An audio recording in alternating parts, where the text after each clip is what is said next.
آله وأصحابه ومن والاه أما بعد قال الله سبحانه وتعالى في القرآن الكريم. Allah Subhanahu wa taala berfirman di dalam surah Al-Insan ayat 29, 30, 31. A'udzu billahi minasyaitonir rajim. Inna hadhihi tazkirah faman syaa'a ittakhadha ila rabbih sabila. وَمَا تَشَاءُونَ إِلَّا أَن يَشَاءَ اللَّهُ إِنَّ اللَّهَ كَانَ عَلِيمًا حَكِيمًا يُدْخِلُ مَن يَشَاءُ فِي رَحْمَتِهِ وَالظَّالِمِينَ أَعَدَّ لَهُمْ عَذَابًا أَلِيمًا. Sungguh ini adalah ayat-ayat peringatan. Sesiapa yang menghendaki untuk kebajikan dirinya, tentu ia memilih jalan kepada Tuhannya. Akan tetapi kamu tidak mampu menempuh itu kecuali apabila dikehendaki oleh Allah. Innallaha kana aliman hakima. Sesungguhnya Allah Maha mengetahui lagi Maha bijaksana. Yudkhilu may yasha'u fi rahmati. Memasuki Dia Allah siapa saja yang Dia kehendaki ke dalam syurga-Nya.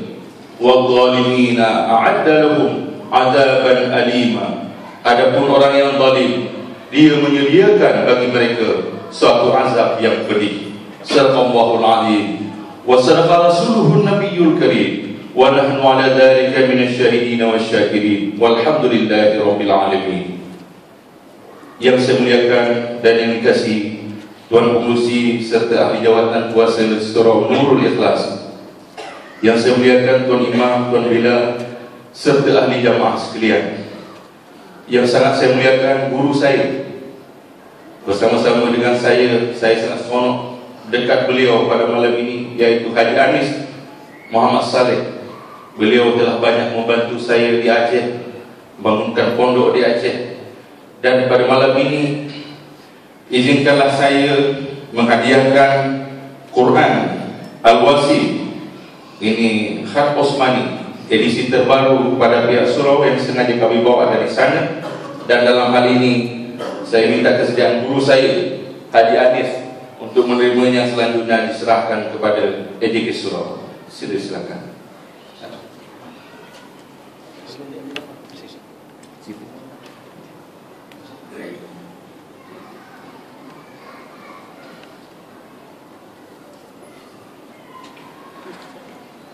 Terima kasih. Ma'asyiral muslimin rahimakumullah. Kembali kita mengingat kepada ayat Allah Subhanahu wa taala bila memasuki Ramadan saja. Ayat ini sangat popular, yaitu surat Al-Baqarah ayat 183. A'udzu billahi minasyaitonir rajim. Ya ayyuhalladzina amanu kutiba 'alaikumus shiyam kama kutiba 'alal ladzina min qablikum la'allakum tattaqun. Wahai orang-orang yang beriman, diwajibkan ke atas kamu berpuasa seperti mana telah diwajibkan kepada umat-umat terdahulu sebelum kamu, agar kamu bertakwa. Allah Subhanahu wa taala mewajibkan kita berpuasa ini ada satu tujuan saja. Target dia adalah takwa. Inilah siapa yang mendapat syok takwa, dialah yang paling benar. Banyak mengatakan tentang takwa ini. Kalau hari Jumaat itu merupakan rukun khutbah. Rukun khutbah ini ada 5 puji, salawat, wasiat, ayat, doa. Salah satu yang rukun khutbah adalah wasiat. Fa ya ibadallah ittaqullaha haqqa tuqatih wa la tamutunna illa wa antum muslimun. Kan sering kita dengar tuan-tuan, yang bermaksud wahai hamba Allah, bertakwalah dan jangan kamu mati kecuali benar-benar dalam agama Islam.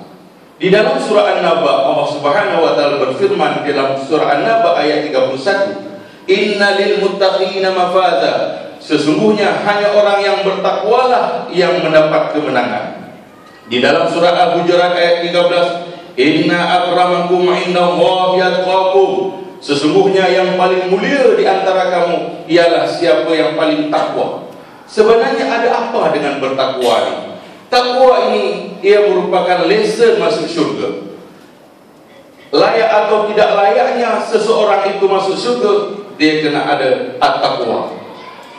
Ciri-ciri orang bertakwa ini disebutkan di dalam surah Al-Baqarah ayat 3. Alladzina yu'minuna bil ghaibi wa yuqimuna sholata wa mimma razaqnahum yunfiqun. Mereka beriman kepada yang gaib, mendirikan salat dan menginfakkan sebahagian rezeki yang kami berikan kepada mereka. Apapun ibadah kita, salat kita, puasa kita, tarawih, umrah, haji, belum lagi sempurna sebelum kita infakkan harta yang kita sayang.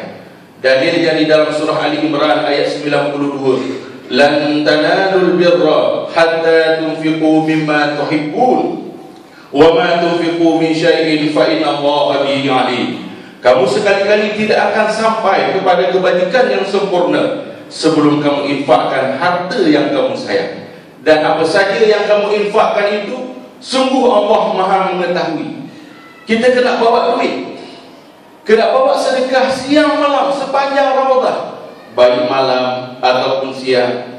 Allah Subhanahu wa taala berfirman di dalam surah Al-Baqarah ayat 274, alladzina yunfiquna amwalahum bil-laili wan-nahar sirran wa 'alaniyah falahum ajruhum wala khaufun falahum ajruhum 'inda rabbihim wala khaufun 'alaihim wala hum yahzanun. Orang-orang yang menginfakkan hartanya baik malam ataupun siang, baik secara nyata ataupun secara sembunyi, maka bagi mereka pahala di sisi Tuhan mereka, dan mereka tidak takut, dan mereka juga tidak bersedih hati. Oleh karena itu, bawa duit sepanjang Ramadan ini, kita sedekah, infak, bantu orang-orang susah, bantu orang-orang yang memerlukan. Dan bila kita pilih sedekah itu kena yang baik, maafkan kalau kita bersedekah dari jalan kampung, isi yang paling baik. Umpamanya kalau ada dalam poket kita ada RM5, ada RM10, kira-kira yang RM50 dia bagi. Itu yang paling elok lah. Kalau saya bercakap ni, saya kena buat juga. Mana tabung dari tuan ini? Silakan masukkan. Itu tabung itu ATM tu. Bila kita masukkan ke dalam tabung itu, ia merupakan ATM Allah Subhanahu wa taala. Kita masukkan saja online ke bank kita, ke akaun kita, ke bank Allah Subhanahu wa taala. Allah taala akan gantikan pulangannya. Kalau setakat hari biasa 700 kali ganda. Disebutkan di dalam surah Al-Baqarah ayat 261. Mathalul ladzina yunfiquna amwalahum fi sabilillah kamathali habatin ambatat sab'a sanabila fi kulli sunbulatin mi'atu habbah wallahu yudha'ifu liman yasha wallahu wasi'un 'alim. Perumpamaan orang yang menginfakkan hartanya di jalan Allah seperti sebiji benih yang menumbuhkan 7 tangkai. Tiap-tiap tangkai ini tumbuh 100. Allah melipat gandakan kepada sesiapa yang dia kehendaki. Artinya, kalaulah RM50 kita infak, Allah Ta'ala akan pulangkan uang kita itu RM35.000 confirm. Itu dah masuk ke akaun saya. Ini janji Allah. Janji Allah pasti benar.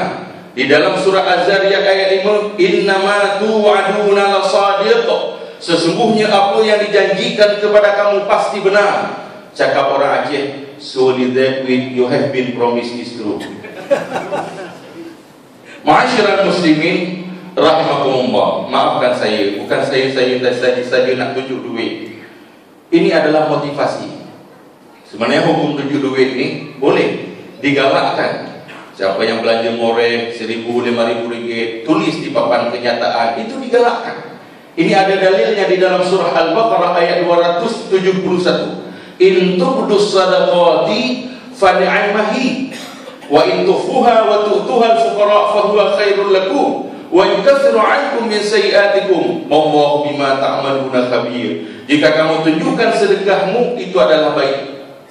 Karena Sayyidina Umar radhiyallahu anhu pernah mensedekahkan harta dia secara terang-terangan dengan niat galakan dan motivasi kepada jemaah. Sedangkan Sayyidina Abu Bakar secara sembunyi-sembunyi. Maka turunlah ayat di asbabun nuzul. Sila rujuk Al-Baqarah 271. Dan kehebatan infak ini, apatah lagi di dalam bulan Ramadan, dia dapat dibilik dosa-dosa kita. Dosa ini ada dua macam. Ada dua cara pengampunan daripada Allah. Ada dosa yang diampunkan Ada dosa yang dihapuskan, ini beza. Kalau diampunkan, astaghfirullahaladzim, ya Allah, saya banyak dosa, ya Allah, ampunilah aku, ya Allah. Allah Ta'ala akan ampunkan dosa-dosa kita. Tetapi catatan dosa itu masih ada lagi, tersimpan di dalam rekaman CCTV malaikat. Kalau dihapuskan, didelete, seolah-olah dia tak pernah berbuat dosa. Inilah dengan infak. Kalau infak ini dihapuskan oleh Allah, semakin banyak kita berinfak, semakin banyak pula lah dosa akan dibakar oleh Allah. Actually, tuan-tuan, pada hari akhirat Allah Ta'ala tak tanya lagi tentang dosa itu, tak dihisap lagi sebenarnya. Ini dalilnya di dalam surah Ar-Rahman ayat 39. Fayawma izin la yus'alu an zambihi insu walajan. Pada hari itu tidak ditanya lagi tentang dosa manusia dan jin. Kenapa? Sudah jelas ditafsirkan di dalam surah Al-Qiyamah ayat 13. Yunabba'ul insanu yawma idzin bima qaddama wa akhar. Balil insanu ala nafsihi basira walau alqa ma'adira. Akan dipaparkan nanti di akhirat tentang apa yang pernah dilakukan oleh manusia. Bahkan dia sendiri yang menyaksikan dengan mata kepala dia. Macam mana kita nak pungkiri? Itu di depan kita berbuat dosa, nampak live.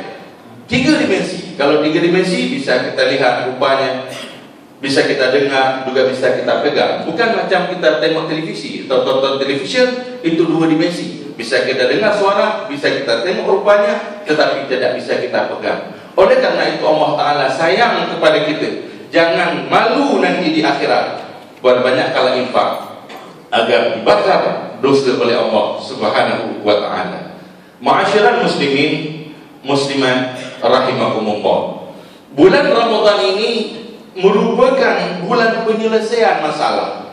Bila kita ada masalah, doa kita tak diterima bulan-bulan yang lain, inilah saatnya bulan yang mustajabah doa. Perbanyakkanlah berdoa. Tak kira di surau, dalam kereta, di highway, berdoa. Berdoa. Baik, perbanyakkanlah berdoa. Karena Allah Ta'ala di mana saja kita berada, Allah Ta'ala juga ada. Dalilnya di dalam surah Al-Hadid ayat 4. Wa huwa ma'akum aina ma kuntum wallahu bima ta'maluna basir. Dia Allah beserta kamu di mana saja kamu berada, dan Allah Maha melihat apa yang kamu kerjakan. Tetapi ingat, bila kita berdoa ini, kita kena pastikan seperti wasiat dalam sabda baginda Rasulullah sallallahu alaihi wasallam yang diriwayatkan oleh Imam Al-Bukhari. Qala Rasulullah sallallahu alaihi wasallam, man arada an tustajaba da'watu wa an tukshafa kurbatu falyufarrid an muksir. Barang sesiapa yang ingin doanya cepat direspon oleh Allah dan diselesaikan masalah dia, maka perbanyakkanlah infak, perbanyakkanlah bantu orang lain. Umpamanya, maafkan saya tunjukkan handset. Ini alat komunikasi dengan manusia, disebut hablum minan nas. Baru bisa terhubung dengan manusia yang lain, mesti ada 3 komponen. Tak kiralah handphone ini murah ke mahal, tapi yang penting ada 3 komponen. Yang pertama, LAN kena clear. Yang kedua, bateri kena full. Yang ketiga, apa kira-kira tuan-tuan? Kredit, betul. Top up kena ada. Macam tu juga kita nak call Allah Subhanahu wa Ta'ala, ada 3 syarat ni. Iman kepada yang lain, LAN kena clear dengan Allah, jangan ragukan Allah sedikit pun juga. Yang kedua, salat. Salat bukan hanya salat tarawih saja berjamaah, tetapi salat zuhur kena datang Nurul Ikhlas untuk berjamaah. Salat asar juga berjamaah. Subuh apalagi berjamaah. Barulah dia charger bateri kita itu kena full. Yang ketiga, infak. Inilah top up dia. Top up ini kena banyak, tak ada RM1 lah. Kalau RM1 bukan top up nama dia. Ini kena banyak, 10 ke atas. Apalagi kita tambah nilai. Nilai kita itu tergantung pada diri kita. Seberapa banyak kita berikan infak, itulah nilai kita sebenarnya di sisi Allah Subhanahu wa Ta'ala. Ma'asyiral muslimin muslimat rahimakumullah. Saya datang ke Aceh setiap tahun dan wajib rasanya di Nurul Ikhlas ini saya berjamaah. Termotivasi. Pertama ada guru saya di sini, juga termotivasi dengan sabda baginda Nabi sallallahu alaihi wasallam yang diriwayatkan oleh Imam Al-Bukhari. Qala Rasulullah sallallahu alaihi wasallam, as-sa'i 'alal armalati wal miskin kal mujahid fi sabilillah wa kal qa'im la yuftar wa kal sha'im la yuftir. Orang yang berusaha mencari belanja ibu tunggal, anak yatim, fakir miskin seperti jihad di jalan Allah, dan ibarat orang qiyamul lail yang tak pernah berhenti, dan ibarat orang yang berpuasa yang tak pernah berbuka. Kepada saya diamanahkan ibu tunggal, mangsa tsunami, dan juga di pondok saya guru saya sudah datang ke sana, ada ma'at tahfidz. Datanglah, jemputlah, bawa rombongan tuan-tuan. Bawa di sana nanti tuan-tuan akan ditunggu, akan disambut oleh janda-janda tuan-tuan. Ramai di sana, insya-Allah tuan-tuan. Sonok nanti bila datang Aceh. Saya yakin apa yang tuan-tuan dah bantu mengamalkan amalan sabda baginda Nabi sallallahu alaihi wasallam, la yu'minu ahadukum hatta yuhibba li akhi ma yuhibbu li nafsihi. Tidak beriman seseorang kamu sehingga mencintai saudaranya sesama muslim seperti di Aceh, seperti mencintai dirinya sendiri. Oleh sebab itu saya beri peluang lah, selepas tarawih nanti ada tabung surau, kita sumbang lagi lah, kita infak lagi, tanam saham tuan-tuan ke Aceh. Saya sebagai fasilitator saja untuk menghantarkan harta tuan-tuan untuk disumbangkan kepada masyarakat Aceh, khasnya kepada pusat komuniti Islam Yayasan Al-Insaniyah di bawah pimpinan saya ini. Silakan dijemput tuan-tuan, setakat itu saja. Wabillahi taufiq wal hidayah. Wassalamualaikum warahmatullahi wabarakatuh.